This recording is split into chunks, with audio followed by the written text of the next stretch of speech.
মুশফিককে ফেরাতে চান মিরাজ।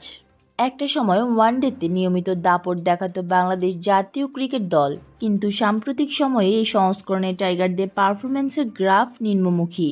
এর পিছনে মিডল অর্ডারের ব্যর্থতাকে অন্যতম কারণ হিসেবে ধারণ করছেন ক্রিকেট বোদ্ধারা। এই পজিশনে কয়েকজনের চেষ্টা করলেও কোনো ফল পাওয়া যায়নি।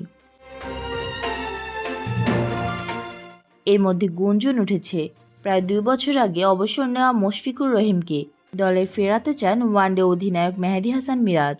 যদিও বুধবার সংবাদ সম্মেলনে হেড কোচ ফিল সিমস এই বিষয়ে পরিষ্কার কিছু বলেননি। সংবাদ সম্মেলনে সিমসের কাছেও মুশফিককে ফেরানোর বিষয়ে প্রশ্ন করা হয়। উত্তরে তিনি বলেন, মুশফিক সিদ্ধান্ত নিয়েছে যে সে টেস্ট ক্রিকেটে মনোযোগ দিবে। সে 100 ম্যাচ খেলার মাইলফলক স্পর্শ করেছে, যা দারুণ অর্জন।